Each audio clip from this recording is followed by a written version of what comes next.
কক্সবাজার জেলার পেকুয়া থানার অন্তর্গত রাজাখালী নতুন ঘোনা তরুণ ও প্রবাসী সমাজ কল্যাণ পরিষদের উদ্যোগে আজকের এই একদিনব্যাপী বিশাল তাফসিরুল কোরআন মাহফিলের সম্মানিত সুযোগ্য অভিজ্ঞ মহতারাম সভাপতি আলহাজ হজরত মৌলানা AHM বদিউল আলম জিহাদি, আজকের মাহফিলের মাননীয় প্রধান অতিথি জনাব আলহাজ হানিফ চৌধুরী, পাঁচলাইশ, চট্টগ্রাম।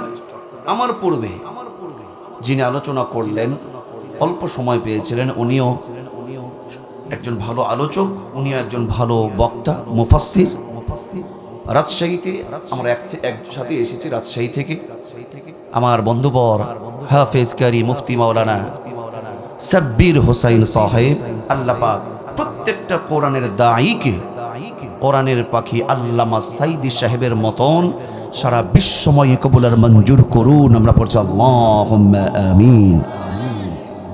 একটু আওয়াজ দিয়ে বলুন তো, আজকে আমরা এই কোরআনের মাহফিলের শ্রোতা হতে পেরেছি, কোরআন সুন্নাহর আলোকে কথা বলতে এবং শুনতে পেরেছি আমাদের যোগ্যতা ক্ষমতার বলে, নাকি আমার আল্লাহ পাকের মেহেরবানিতে? কার মেহেরবানি?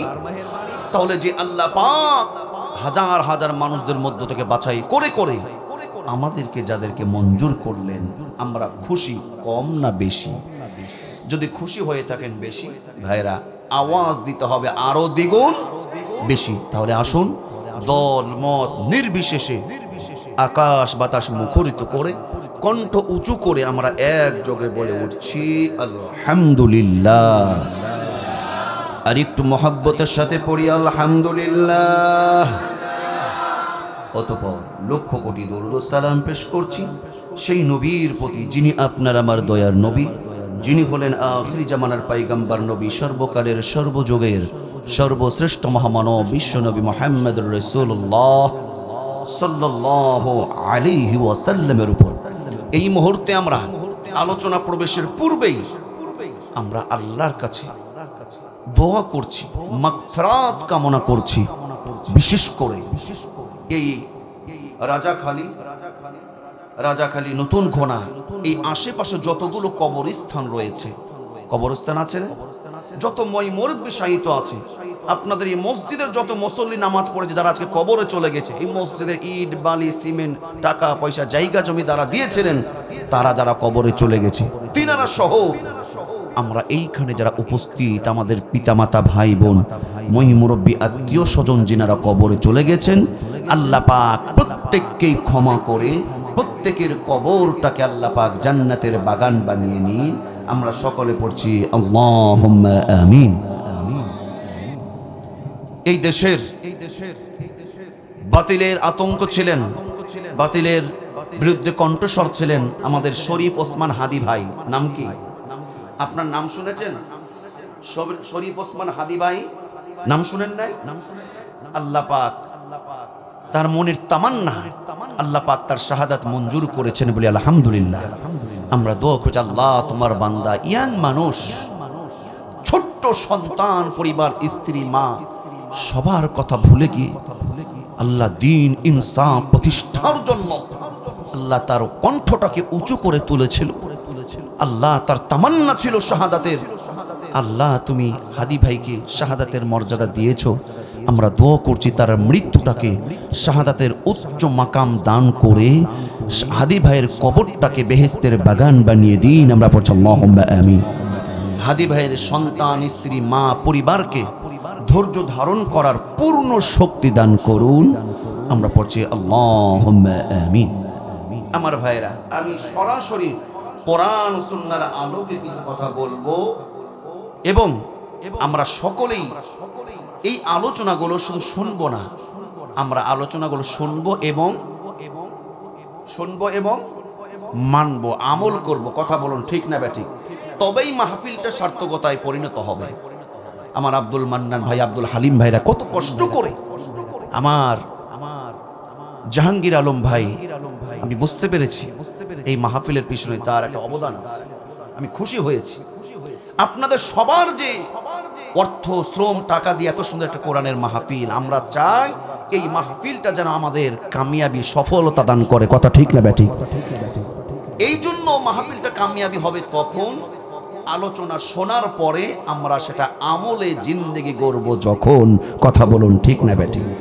কিন্তু কোরআন আলোচনা শুনলাম এক কান দিয়ে, আর এক কান দিয়ে বের করে দিলাম, সেই আলোচনা, সেই মাহফিল, সেই অনুষ্ঠানে কোনো ফায়দা আছে? কোনো ফায়দা আছে? এক মাহফিলে নানা এবং নাতি গেছিল জালসা শুনতে। কি শুনতে? জালসা, ওয়াজ মাহফিল শুনতে গেছিল। তো চরে, কোথায় গেছিল? আপনাদের দিকে নদীর চর আছে তো, নদী পার হয়ে চরে জালসা শুনতে গেছিল। নানা 20 বছর ধরে জালসা শোনে, নাতি একটু বড় হয়েছে, নানার সাথে বাইনা ধরেছে, নানা আমি তোমার সাথে যাব। কোথায়? জালসা শুনতে। এই নদী পার হয়ে যাওয়ার সময় চিন্তা করছে যে কষ্ট মষ্ট করে ওই পার চলে গেছে। দরদের আমার, নদী পার হওয়ার সময় সেইখানে একটা, এই যে খোড়া থাকে না, কি বলে আপনাদের ভাষায়, সামনে খোড়া, যে পানি জমে থাকে কিছু, এরকম খোড়া পানি জমে আছে।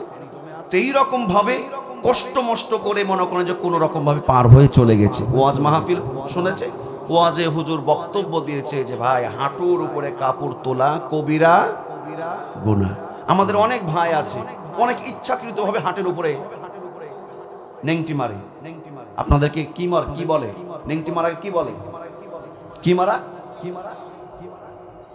ঘুষ মারা। এই যে ঘুষ মারা, অনেকে দরকার নাই তারপরেও ইচ্ছা করে ঘুষ মারে। জমিতে কাজ করতে গেছে, না ঘুষ মারা বা নেংটি না মারলেও চলবে, তাও দেখা যায় ঘুষ মারে। আছে না? হাঁটুর উপরে কাপড় তোলা কি কবিরা গুনাহ। হুজুর ওয়াজ করেছে যে হাঁটুর উপরে কাপড় তোলা যাবে। এবার নানা নাতি চলে আসছে, নদী পার হবে, এইখানে এখন বিপদে পড়ে গেছে। ওই যে আবার রাতের মধ্যে খোড়া, ওই যে খোড়া সামনে পানি যাবে, করবে কি? নাতি একবার নামছে, প্যান্ট ভিজে যাচ্ছে, আবার উঠছে, আবার নামছে, আবার উঠছে, এই কাজ করছে। আর নানা আস্তে আস্তে নামছে আর লুঙ্গি আস্তে আস্তে উপরে তুলছে। যত পানিতে পা ভিজছে লুঙ্গিটা তত উপরে উঠছে। এই করতে করতে করতে করতে নাতি পিছ থেকে দেখে যে নানার এই করতে করতে আপনার লিংটি মারা সারা। কি ভাষা কি বলে? গুস মারা সারা। আপনাদের কক্সবাজারের ভাষা গুস মারা সারা। নাতি বলছে, না না না না না না, তুমি করলাটা কি? হুজুর কি বললো? হুজুর বললো না যে হাঁটুর উপরে কাপড় তোলা যাবে? না না, তুমি মেরে দিলে। বলছে একদিন ওয়াজ জালসা শুনতে ওই বড় হুজুর হয়ে গেছে। নানা বলছে নাতিকে, নাতি ভালো করে শোন, 20 বছর ধরে নদীর ওই পারে চরে জালসা শুনতে যায়, একদিন ওয়াজ নদীর এই পারে নিয়ে আসেনি। হুজুরের ওয়াজ হুজুরের কাছে নদীর ওই পারে ধুয়ে এসেছি। আর তুমি একদিন ওয়াজ করতে এসে, ওয়াজ শুনতে এসে তুমি ওয়াজ বাড়ি পর্যন্ত নিয়ে যাচ্ছ। অত বোকা আমি না। দরদি আমার, এই রকম তো করা যাবে না। আমাদের নিয়ত থাকবে ওয়াজ মাঠেই থাকবে না বাড়িতে যাবে। যে হুজুর বাড়িতে নিয়ে গিয়ে সুন্দরভাবে শোকেশের মধ্যে ঢুকিয়ে রাখবো, নাকি ওয়াজ আমল করব? আমাদের ওয়াজ অনেক বেশি হয়, প্রতি জুমায় আলোচনা হয়। গত পরশুদিন জুমায় লেকচার হয় নাই? ওয়াজ হয়, মিলাদ মাহফিল হয়, সেমিনার হয়, কত রকমের আলোচনা হয়। কিন্তু আমাদের জানার অভাব নাই। অভাবটা কোথায়? আওয়াজ দেওয়ার অভাব কোথায়? মানার আমলে অভাব। আমার ভাইয়েরা গভীর মনোযোগ দেবেন। কুরআনুল কারীমের 2 নম্বর সূরা সূরাতুল বাকারার 2টা আয়াত আমি আপনাদের খেদমতে তেলাওয়াত করেছি। সূরাতুল বাকারার 153 এবং 154 নম্বর আয়াত আমি আপনাদের খেদমতে তেলাওয়াত করেছি। আমার আল্লাহ রাব্বুল আলামিন কি বলেন শুনুন। আল্লাহ রাব্বুল আলামিনের ভাষায় তিনি ডাক দিয়ে বলছেন, ইয়া আইয়ুহাল্লাযীনা আমানুস্তাঈনু বিস-সাবরি ওয়াস-সালাত ইন্নাল্লাহা মা'আস-সাবিরিন।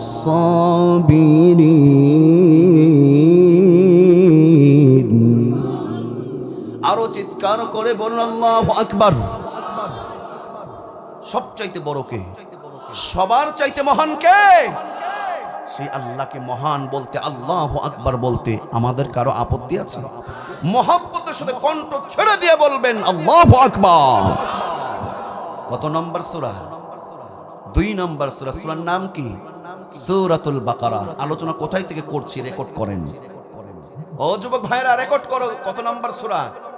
2 নম্বর সূরা। সূরার নাম হলো সূরাতুল বাকারা। সূরার নাম কি বলেন? সবাই বলেন না, সূরার নাম কি? সূরাতুল বাকারা। আমি বেশি গভীরে যেতে পারছি না, সময় আমার হাতে কম। আমি জেনেছি আপনাদের রাত জাগার অভ্যাসটাও কম। আজকে একটু কষ্ট করা যাবে? যাবে ইনশাআল্লাহ। আল্লাহ কবুল করুন। 2 নম্বর সূরা সূরাতুল বাকারার মধ্য থেকে ছোট্ট 2খানা আয়াত। 1 নম্বর হলো 153 এবং 154 নম্বর আয়াত। আসুন 153 নম্বর আয়াতটা আমরা একটু ব্যাখ্যা করার চেষ্টা করি। আল্লাহ বলছেন, ইয়া আইয়ুহাল্লাযীনা আমানুস্তাঈনু বিস-সাবরি ওয়াস-সালাহ। আল্লাহু আকবার বলুন। আল্লাহ পাক এইখানে সমস্ত মানুষদের মধ্য থেকে শুধুমাত্র কেবলমাত্র এক শ্রেণীর মানুষকে ডাক দিয়ে বলছেন। কাদেরকে বলুন তো? সবাই বলেন, ঈমানদারদেরকে। এবার বলুন, আমরা যারা এখানে উপস্থিত আছি, কক্সবাজার ভাইরা, আমাদের কম হোক বেশি হোক, প্রত্যেকের ঈমান আছে না? সবাই বলুন, আছে না নাই? আল্লাহ পাক শুধুমাত্র কেবলমাত্র ঈমানদারদেরকে ডাক দিয়ে বলছেন, ইয়া আইয়ুহাল্লাযীনা আমানু, ও ইউ হু হ্যাভ বিলিভ, যারা নাকি বিশ্বাস স্থাপন করেছো, যারা নিজেদেরকে ঈমানদার দাবি করো। আমার আল্লাহ পাক এই ঈমানদারদেরকে বলছেন, হে ঈমানদাররা, তোমরা সাহায্য চাও, তোমরা আমার কাছে প্রার্থনা করো 2টা জিনিসের মাধ্যমে। কয়টা জিনিস? আরো জোরে। আল্লাহর ভাষায় 2টা জিনিস কি কি শোনুন। আল্লাহ বলছেন, ইয়া আইয়ুহাল্লাযীনা আমানুস্তাঈনু বিস-সাবরি ওয়াস-সালাহ। হে ঈমানদারগণ, আমানুস্তাঈনু, তোমরা আমার কাছে সাহায্য চাও, প্রার্থনা করো। ইস্তাঈনু চাও বিস-সাবরি, 1 নম্বর হলো সবর, 1 নম্বর হলো ধৈর্য। ধৈর্যের মাধ্যমে, সবরের মাধ্যমে আমাদেরকে চাওয়ার নির্দেশ দিয়েছেন একজন, তিনি কে? কিন্তু আমরা যখন চাই তখন ধৈর্য ধরি না, তাড়াহুড়া করি। সবাই বলুন, আমাদের মধ্যে তাড়াহুড়া কাজ করে। কেউ যদি কৃষি কাজ করে, ক্ষেত খামার জমিতে ফসল লাগিয়েছে, কোনো কারণে আবহাওয়ার কারণে যদি ফসল একটু এলোমেলো হয়, যেমন প্রত্যাশা করেছিল তেমন যদি না হয়, ধৈর্য হারা হয়ে যায়, নিরাশ হয়ে যায়। অনেকে ইচ্ছায়, কেউ অনিচ্ছায় আল্লাহর নাশুকরি করে ফেলে। কথা বলুন, ঠিক না বেঠি? কিন্তু আপনার ফসল দরকার, আপনি ব্যবসা করেন, ব্যবসা হালাল তো এই জন্যই, আহাল্লাল্লাহুল বাই'a ওয়া হাররামার রিবা। আমার আল্লাহ সুবহানাহু ওয়া তাআলা ব্যবসাটাকে হালাল করেছেন এই জন্যই। কারণটা হলো, ব্যবসা এমন একটা জিনিস, কখনো লাভ হবে, কখনো লস হতেও, এই জন্য আল্লাহ পাক এটাকে হালাল করেছে। আর সুদকে আমার আল্লাহ কি করেছে? কি করেছে? হারাম। কিন্তু সুদের কারবার, সুদখোর আমাদের সমাজে আছে না নাই? আপনাদের এই পেকুয়া থানায় নাই, তবে আমাদের রাজশাহীতে আছে, আর কক্সবাজার এই ঢাকাতে আছে। পেকুয়াতে আছে? সত্যি আছে? আরে আল্লাহ, নাউজুবিল্লাহ, নাউজুবিল্লাহ বলুন। গভীর মনোযোগ দেবেন। এই সুদের কারবারের সঙ্গে যারা জড়িত থাকবে, তাদের নামাজ, রোজা, দান, সদকা, হজ কোনো কিছুই আল্লাহর কাছে কবুল হবে না। খুব গভীর মনোযোগ দিয়ে শুনুন। এই জন্য আমার আল্লাহ বলছিলাম, ব্যবসাটাকে হালাল করেছেন কেন? তার কারণ হলো, ব্যবসা এটা এমন একটা জিনিস, কখনো লাভ হতে পারে, কখনো লস হতে পারে। খাঁটি ঈমানদার মুসলমান যারা হবে, ব্যবসায় একটু লস হলে কখনো না শুকরি করবে না, একমাত্র ধৈর্য ধারণ করবে। কার উপরে? আপনি যদি ধৈর্য ধারণ করতে পারেন, ধৈর্যের গুণটা যে অর্জন করবে, আমার আল্লাহ কি বলছেন শুনুন। সূরাতুল ইব্রাহিমের মধ্যে আল্লাহ বলছেন, লাইন শাকারতুম লাযীদান্নাকুম ওয়া লাইন কাফারতুম আযাবি লাশাদীদ।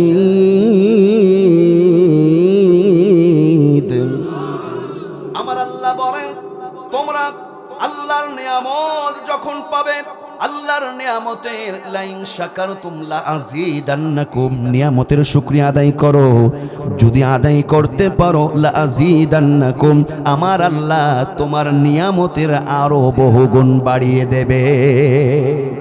ওয়ালা ইন কাফারতুম, আর যারা শুকরিয়া আদায় করে না শুকরি হয়ে যায় না, যে আমাকে আল্লাহ পাক যত বিপদ, আমার জমিতে ফসল নাই, আমার আবাদ নাই, প্রতি বছরই আমার খারাপ হয়, আর আরেকজন দেখি নামাজ পড়ে না, কালাম পড়ে না, এর ফসলগুলো এত ভালো, আপনি নাশুকরি করেন।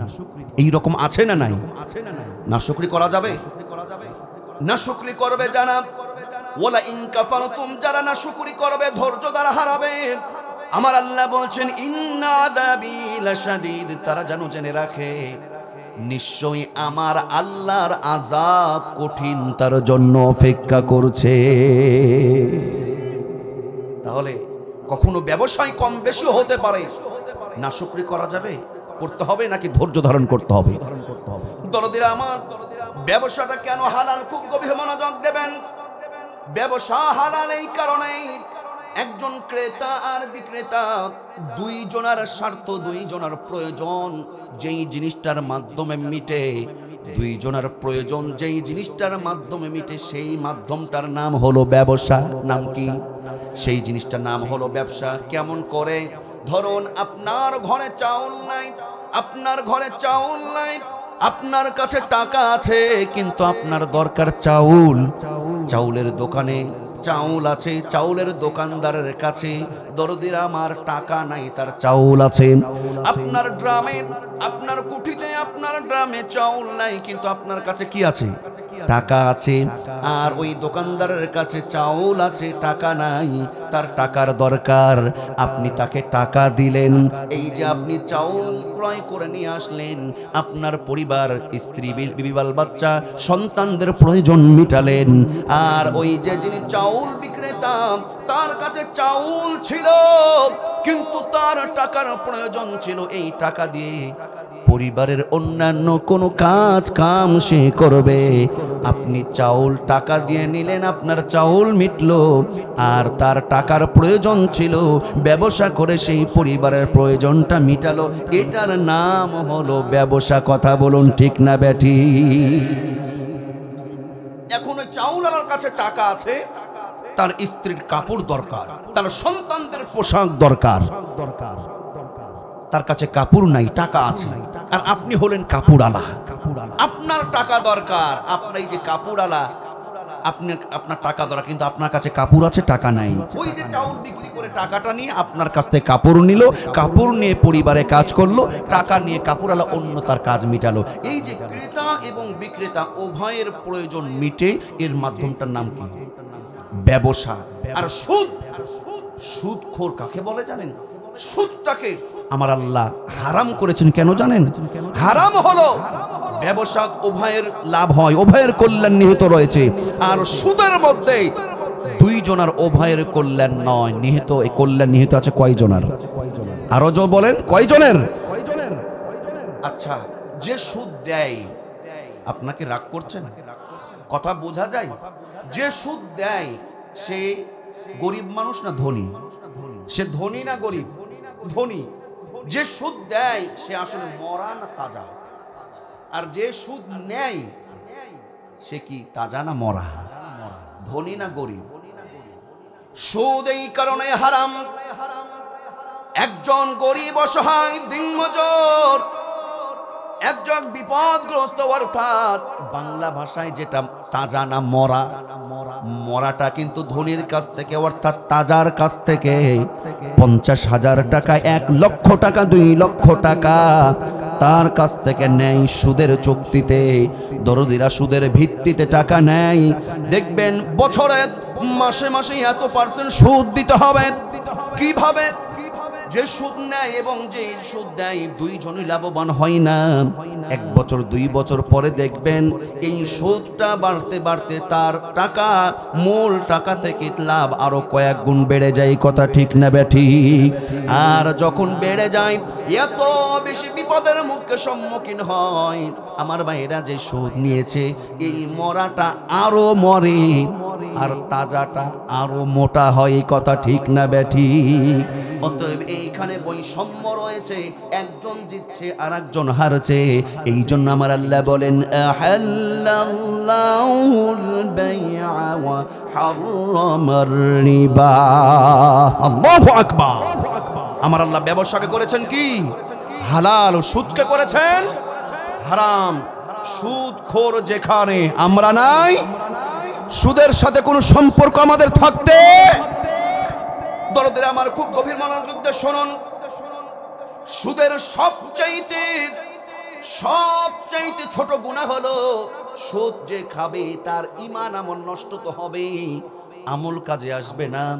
সুদখোরের সবচাইতে ছোট গুনাহ হলো, পাপ হলো, অপরাধ হলো আপন নিজের মায়ের সঙ্গে জিনা করা।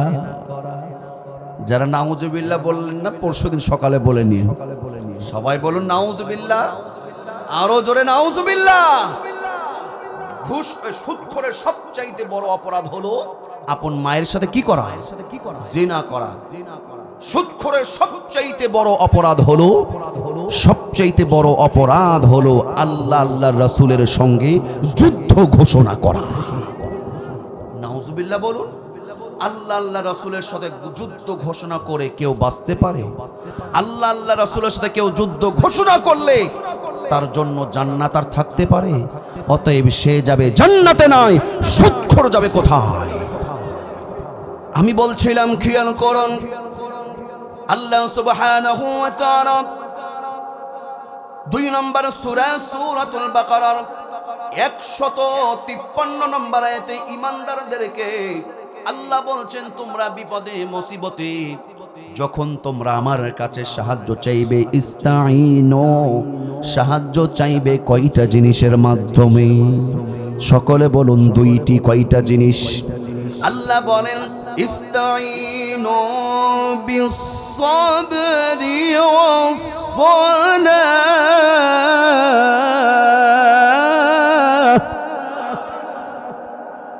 ইস্তাঈনু বিস-সাবরি ওয়াস-সালাহ।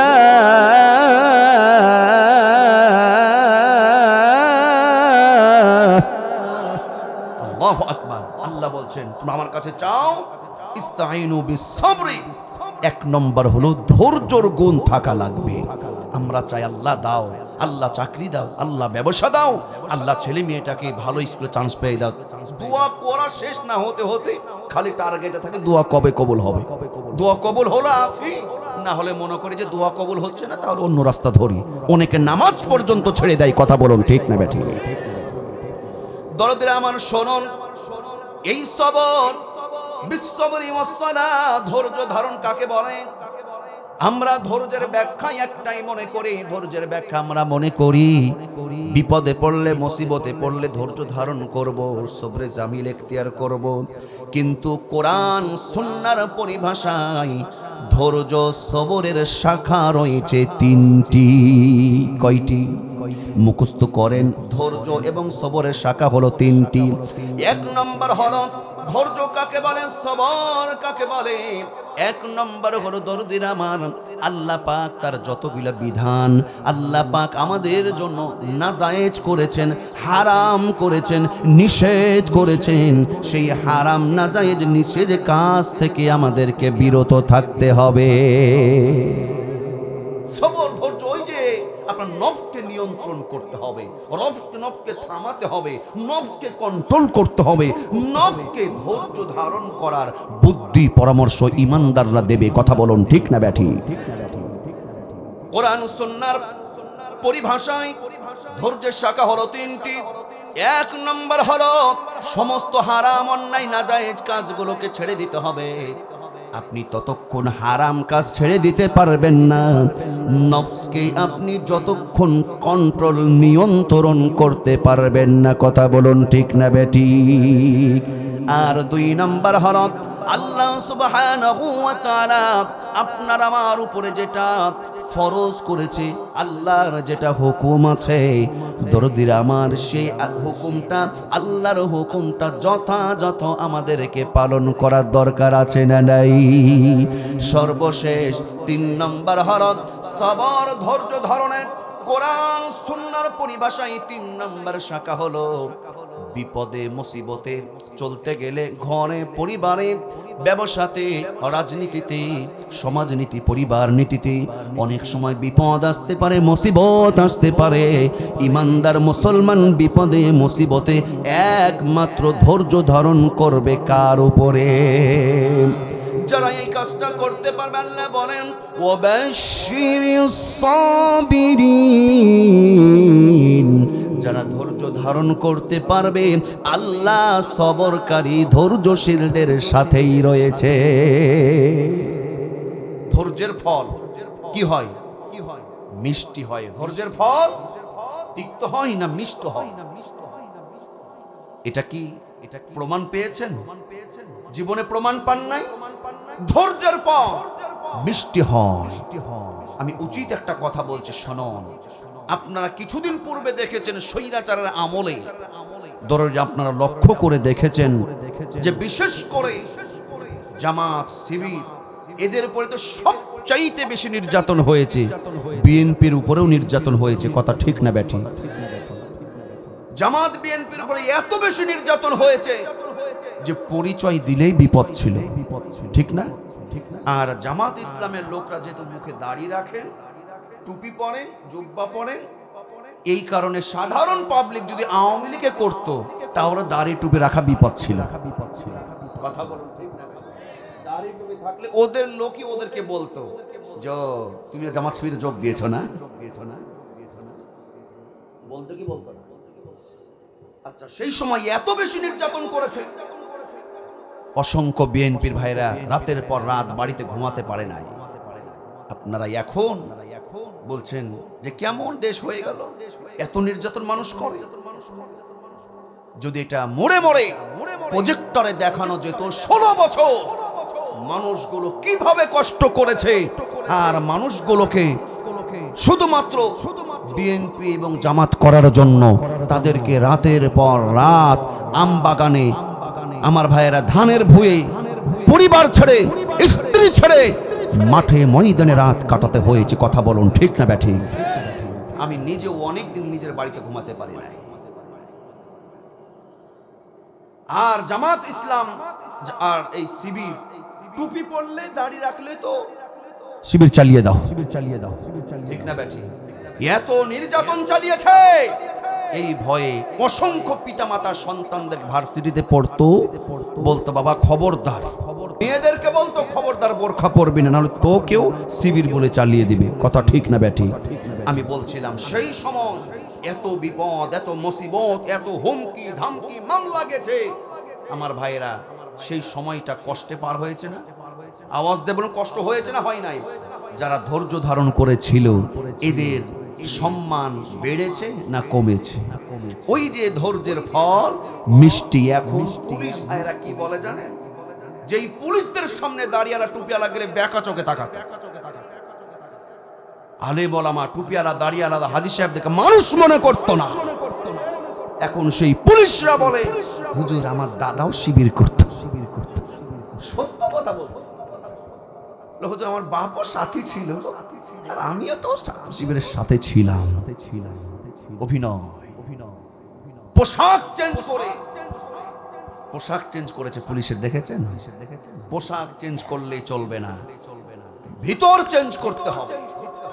আপনি গায়ের পোশাক চেঞ্জ করে অন্য একটা পোশাক পরে নেন, হয়ে গেল। আমার ভাইয়েরা, একটা বছর পার হয়ে গেল, স্বাধীন বলছেন, একটা বছর পার হয়ে গেল, দেশে কি শান্তি এসেছে? থানাগুলো সুদ ঘুষ মুক্ত হয়েছে? হয় নাই। শুধু পোশাক চেঞ্জ করলে হবে না আমার ভাইরা, ওসি, এসপি, ডিআইজি, পুলিশদের আদর্শ চরিত্র চেঞ্জ করতে হবে, কথা বলুন ঠিক না ব্যাটি? পোশাক চেঞ্জ করলে কামিয়াবি হবে না, আপনার আত্মা, আপনার তাকওয়া চেঞ্জ করতে হবে। আল্লাহর ভয় নাই, পোশাক দিয়ে কি হবে?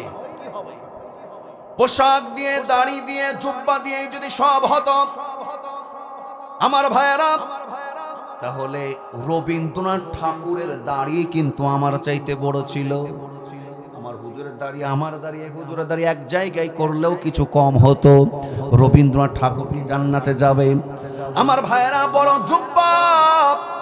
জুব্বা আর দাড়ি থাকলে যদি জান্নাতি হয়ে যেত, রাগ করবেন না, তাহলে সালমান এফ রহমান আগে চলে যেত। সালমান এফ রহমানের দাড়ি দেখেছেন? আরে বাপরে বাপ, এত বড় বড় ছিল দাড়ি, কিন্তু ইসলামের সঙ্গে করেছে এরা অতিরিক্ত বাড়াবাড়ি, কথা বলুন ঠিক না ব্যাঠি? সে যে হোক না কেন, আমরা গরিব দেশের মানুষ হতে পারি, আমরা খেয়ে না খেয়ে থাকতে পারি, আমরা শত নির্যাতন সহ্য করতে পারবো, কিন্তু কেউ আমার আল্লাহ, আল্লাহ রাসূল, কোরআন, ইসলাম নিয়ে কথা বললে তাকে আমরা এক ইঞ্চি ছাড় দিয়ে কথা বলবো না, কথা বলুন ঠিক না ব্যাঠি? আমি বলছিলাম যে 3 নম্বর বলছিলাম যে আমাদের ধৈর্য ধারণ করতে হবে। ধৈর্যের ফল কি বলছিলাম? মিষ্টি হয়, মিষ্টি হয়। দেখেন এখন জামাত বলেন, বিএনপির বলেন, এখন অবস্থা ভালো না মন্দ? এখন মন্দ, ভালো না? সম্মান দিয়েছেন কে?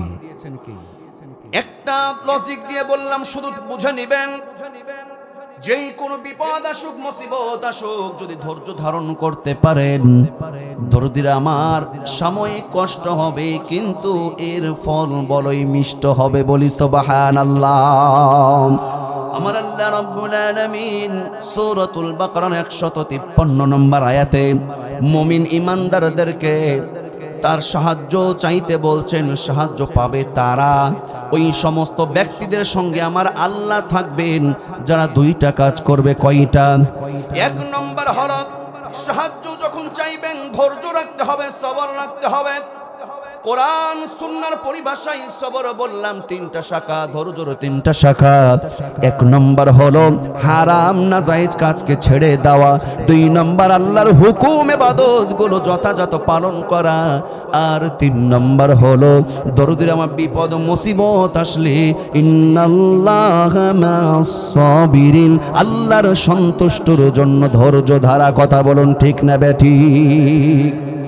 ইমানদার মুসলমান যখন আল্লাহর কাছে চাইবে, মুখস্থ করেন 1 নম্বর শর্ত হলো ধৈর্য রাখতে হবে। কি রাখতে হবে?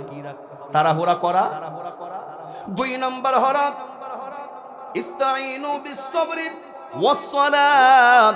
আমার আল্লাহ 2 নম্বর বলছে যে নামাজ পড়তে হবে, নামাজের মাধ্যমে, সালাতের মাধ্যমে। বলুন তো চাইতে হবে একজনের কাছে, তিনি কে?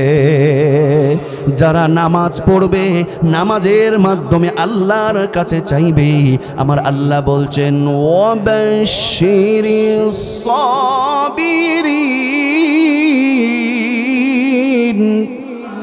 আমার আল্লাহ বলছেন ধৈর্য এবং নামাজের মাধ্যমে যারা চাইবে, আমার আল্লাহ তাদের সঙ্গেই রয়েছে। বলি সুবহানাল্লাহ।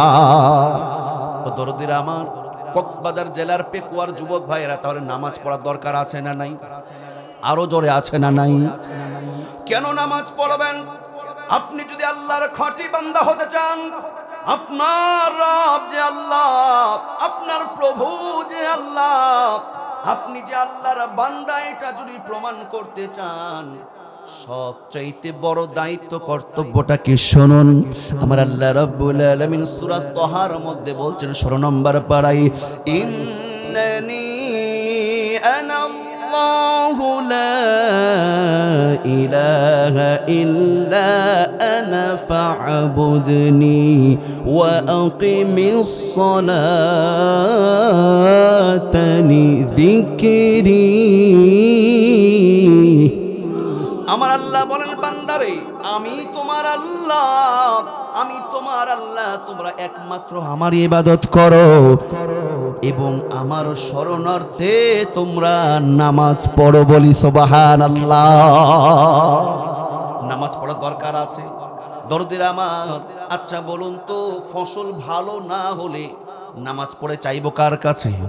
আমার ছাত্র ভাইয়েরা, লেখাপড়া ভালো হয় না, লেখাপড়া মেধায় ঢোকে না। আমার ভাইয়েরা, লেখাপড়া যখন কঠিন হয়ে যাবে সহজ করার জন্য নামাজ পড়া দরকার আছে না নাই? কিন্তু পরীক্ষার সময় পিতামাতা বলে সামনে পরীক্ষা, এখন নামাজ বাদ দাও, আছে না? পরীক্ষার সময় তো বেশি করে নামাজ পড়তে হবে, তার কারণ আপনার রেজাল্ট ফলাফলের মধ্যে উন্নতি দান করবেন একজন, তিনি কে? কিন্তু দরদের আমার, অত্যন্ত দুঃখজনক হলেও সত্য, অনেকে মুসলমানের ঘরে জন্ম নিয়েছে কিন্তু নামাজ পড়ে না, আছে না নাই?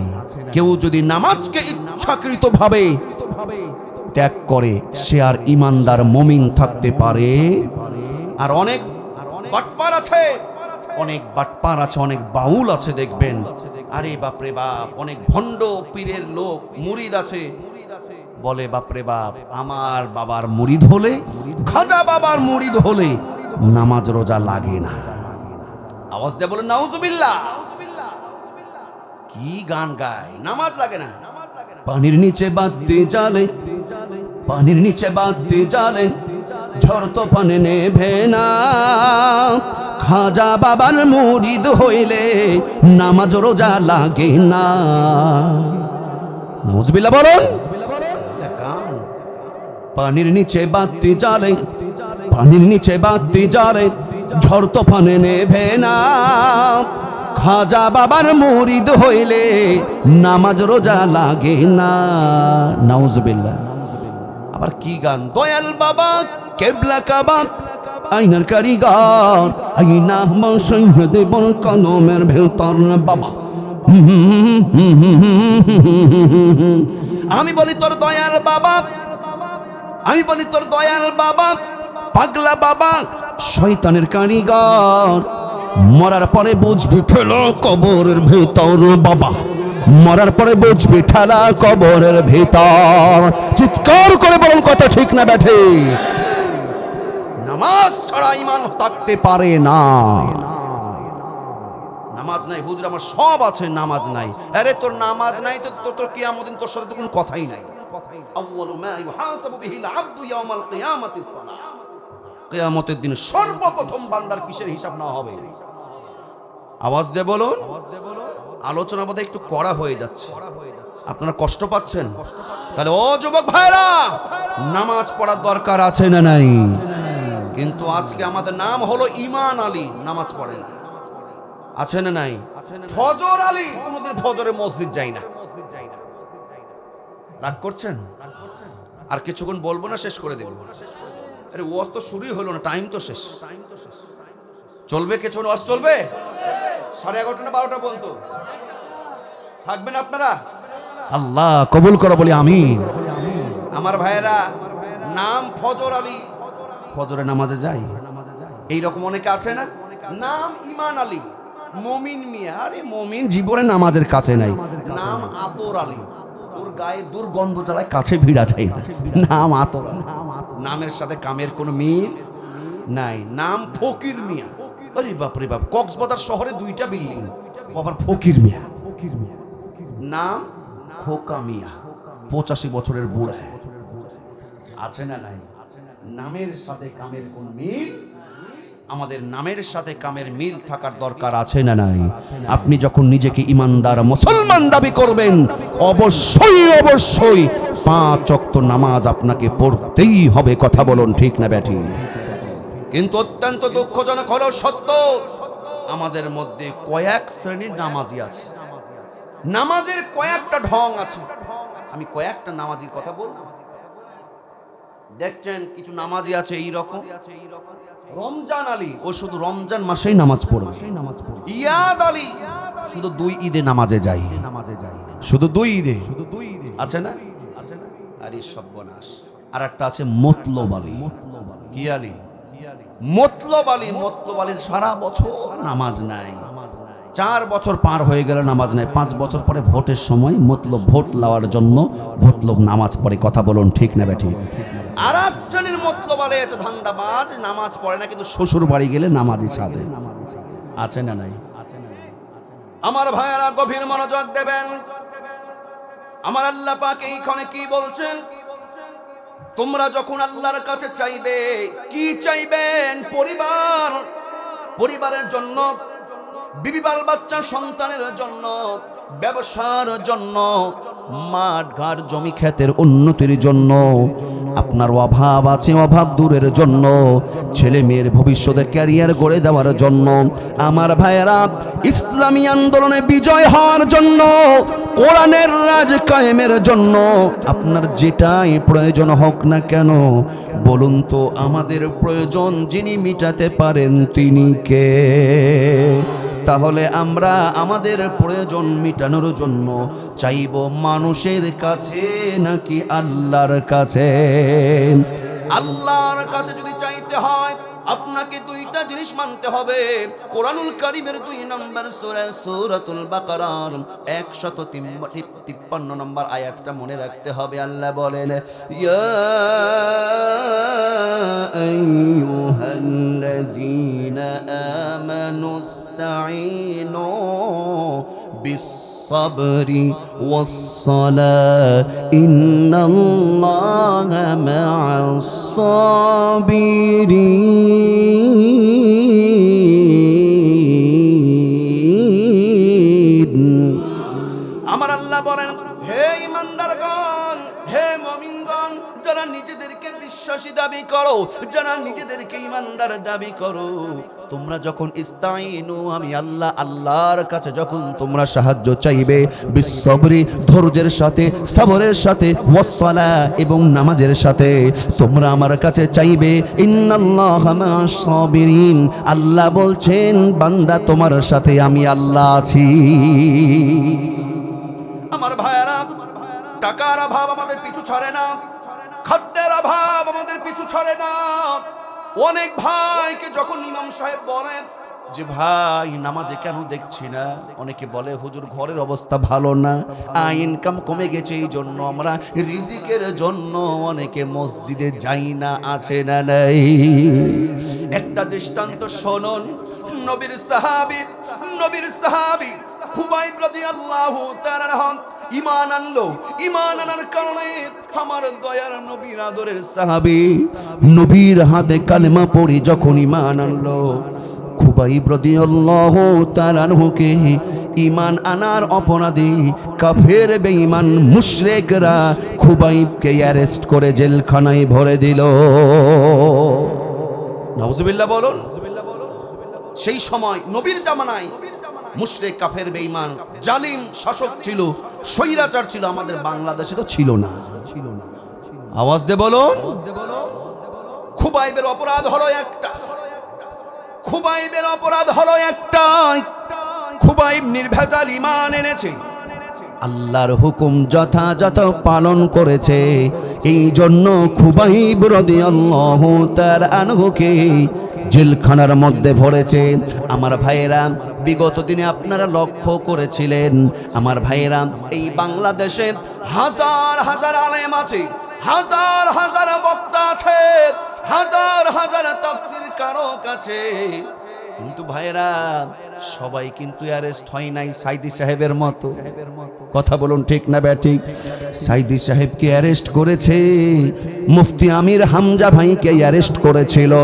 কারণটাকে শুনুন, একটাই কারণ, তারা সত্যের কথা, হকের কথা, কোরআন ইসলামের কথা বলেছে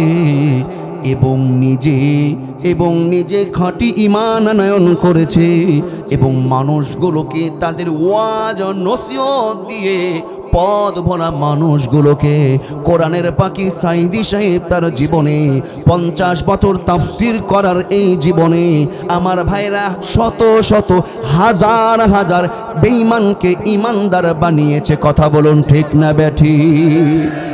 এখনো পর্যন্ত সাইদি সাহেব কবরে চলে গেছে, তারপরেও কোরআনের পাখি সাইদি সাহেবের ওয়াজ শুনলেও এখনো যেন চোখে পানি চলে আসে। তার কোরআনের কি মাধুর্য, কোরআনের কি টান, যেন মনে হয় কোরআনের পাখি সাইদি সাহেব এখনো আমাদের মাঝে জীবিত আছে। কথা বলুন ঠিক না ব্যাঠি? আল্লামা সাইদি তুমি মরনি, শহীদ হয়েছ তুমি এটাই জানি।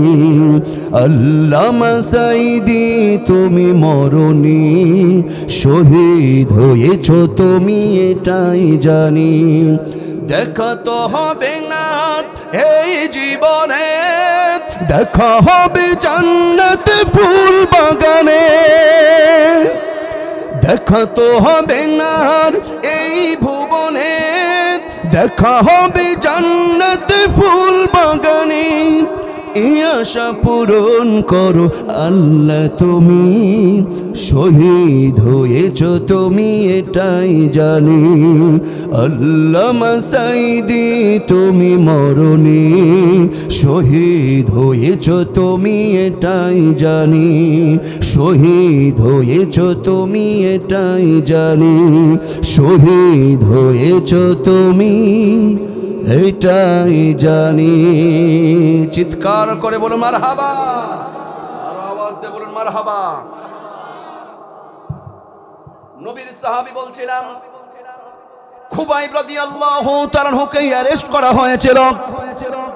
ও ভাইরা, যারা রিজিকের কারণে, যারা ব্যবসা বাণিজ্য বেশি বাড়ানোর জন্য, একটু অর্থের লোভে ঘরের খাদ্য বাড়ানোর জন্য যারা মসজিদ ছেড়ে যারা মাঠে সময় পার করেন, তাদের দৃষ্টান্তরা শোনেন এবার। রিজিকের মালিক আমার মাঠ খায়াত নয়, রিজিকের মালিক আমার ব্যবসা প্রতিষ্ঠান নয়, রিজিকের মালিক আমার চাকরি নয়। একটু বুঝে থাকলে চিৎকার দিয়ে বলুন, রিজিকের মালিক যিনি তিনি কে? খুবাইব রাদিয়াল্লাহু তাআলাকে যখন অ্যারেস্ট করা হলো, অপরাধ হলো ঈমান আনয়ন করা। খুবাইব এবার জেলখানার মধ্যে ভরা হলো। খুবাইব রাদিয়াল্লাহু তাআলা জেলের মধ্যে আছে। দরদির আমার, খুবাইবকে জানিয়ে দেওয়া হলো, খুবাইব রে, তোর খাবার দাবার সব বন্ধ করে দেব। খুবাইব তোকে না খাইয়ে মারব। খুবাইব তুই যদি ঈমান না ছাড়িস, খুবাইব রে তুই যদি ঈমান না ছাড়িস, ও খুবাইব তোকে এক ফোঁট পানি পর্যন্ত পান করতে দেব না। খুবাইব রাদিয়াল্লাহু তাআলা ডাক দেয়া বলে, কাফের মুশরিক ও কপাল পোড়া দলেরা, আমাকে খাবার দিতে হবে না, পানীয় দিতে হবে না, তোদের কাছে আমি কিছুই চাইব না। আমার রিজিকের মালিক যিনি, তার কাছে আমি চাইব।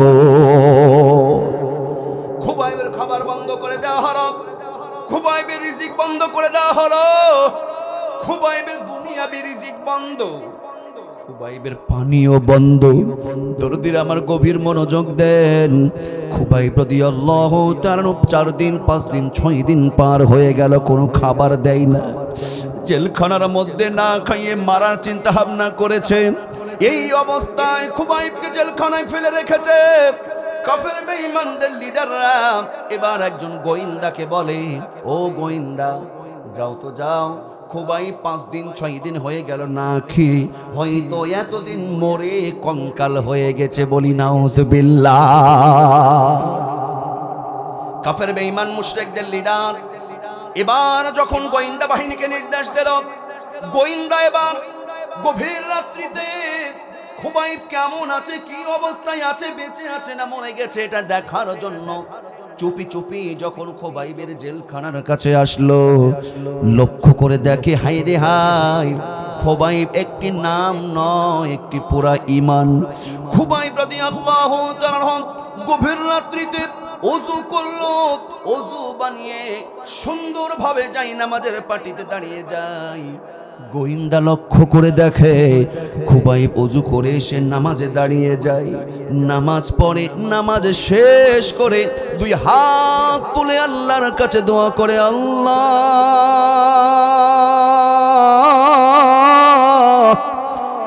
রব্বুল আলামিন,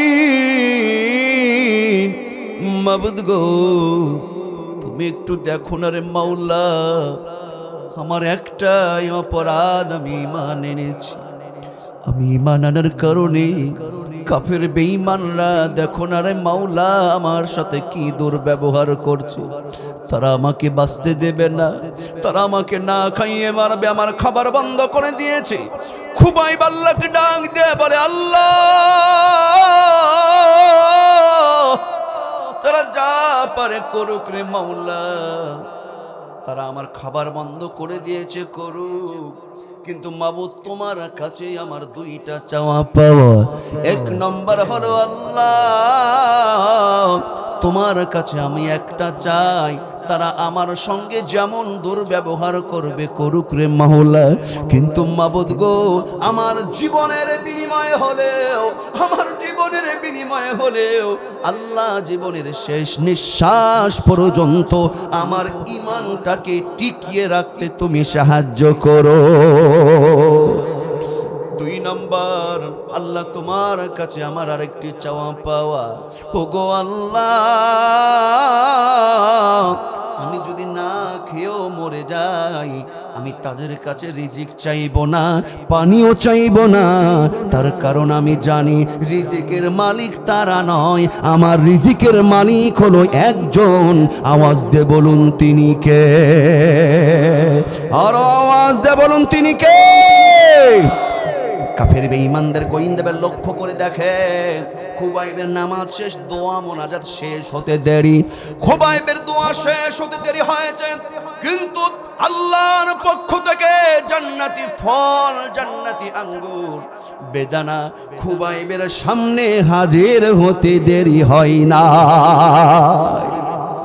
গোয়েন্দা বাহিনী দৌড়িয়ে চলে গেছে লিডারের কাছে, লিডার জি, ও লিডার আমি যা দৃশ্য দেখে এসেছি আপনারা বিশ্বাস করবেন না। বলে কেন কেন, কি দেখে এসেছে? খোবাইব কি মারা গেছে? বলছে না, খোবাইব মারা যায় নাই। 5 দিন কেন, 5 দিন কেন, সারা জীবন যদি খোবাইবের খাবার বন্ধ ঘোষণা হয়, তাও আমি যে দৃশ্য দেখে আছি, খোবাইব খাবার রিজিক না পাওয়ার কারণে মরবে না, তার কারণ খোবাইব যে আল্লাহর প্রতি ঈমান এনেছে, খোবাইবের আল্লাহ তার জন্য রিজিক জান্নাত থেকে সাপ্লাই দিচ্ছে। আল্লাহু আকবার। রিজিকের মালিক কে? বিশ্বাস হয় রিজিকের মালিক আল্লাহ, এটা বিশ্বাস যার যত বেশি থাকবে, আল্লাহর পক্ষ থেকে রিজিকের নিয়ামত সে তত বেশি লাভ করবে। কথা বলুন ঠিক না ব্যাঠিক? এটা আমার কথা নাই, কথা টাকা। সূরা হুদের 6 নম্বর আয়াত 12 নম্বর পারার প্রথম পৃষ্ঠার প্রথম লাইনে আল্লাহ বলেন, ওয়ামা মিন দাব্বাতিন ফিল আরদি ইল্লা আলাল্লাহি রিজকুহা ওয়া ইয়ালামু মুস্তাকাররাহা ওয়া মুস্তাওদাআহা কুল্লুন ফি কিতাবিম মুবিন।